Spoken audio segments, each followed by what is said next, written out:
As I laid out very clearly in July, all three businesses at GSK matter. They all have to perform, but my number one priority is categorically our biggest, our most profitable, our highest return business, pharmaceuticals.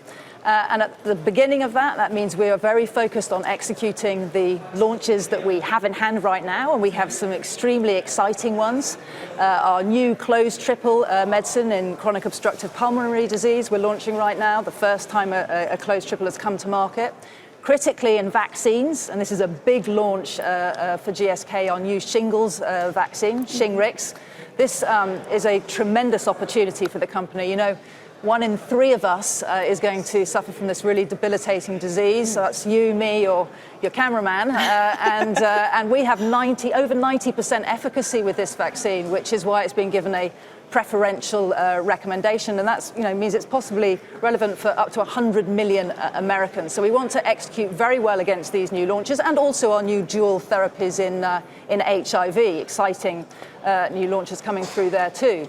And then beyond the operational execution short term, it's going to be all about R&D and preparing for the next wave of growth for GSK in the 2020s and beyond. And that's why I've hired a brand new chief scientific officer who started all of 4 days ago, Dr. Hal Barron, right here in San Francisco, with a long track record at Genentech and Roche and most recently Calico, and also a new global head of commercial pharmaceuticals, Luke Miles, who built up his career in specialty pharma across many different companies. So I'm super excited about building this dream team and executing, as I said, on all three of our businesses, but number one priority, pharma, and at the heart of that, R&D, where we create value for patients. Morgan, you've got a question?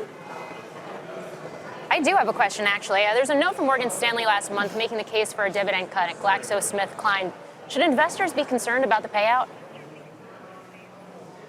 Look, thank you for the question. We've been extremely clear on our capital allocation priorities since July last year, and there is absolutely no change in that whatsoever. Our number one priority is to invest in the growth of the core business, and first, as I've said, there is pharma.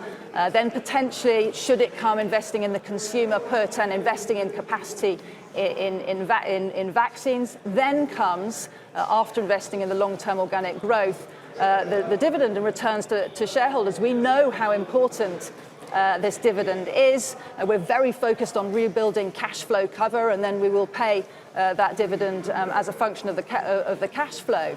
We've confirmed ATP for this year, for 2017, and our intent to pay for 18, and then we'll go back to declaring it quarterly. Well, Morgan brings up a really great question. Of course, there was a lot of focus when Pfizer said it was exploring options for its consumer healthcare unit, potentially $15 billion price tag there. And on a conference call, you sent a lot of people kind of thinking a lot about, will GSK step in there? Are you considering an acquisition of that business or of Merck KGaA's business? So sure, Megan. Thank you for that question. There is absolutely no new news on the consumer deal at all. We are one of the world leaders in consumer healthcare. We have a strong track record of integrating businesses successfully, so you'd expect us to have a look at it. But frankly, we don't need to do this deal. We certainly won't overpay for it, and nothing is going to cut across our number one priority, which is our pharma business, and really focusing on building that pipeline for the next wave of growth for the organization. Hey there, thanks for checking out CNBC on YouTube. Be sure to subscribe to stay up to date on all of the day's biggest stories. You can also click on any of the videos around me to watch the latest from CNBC. Thanks for watching.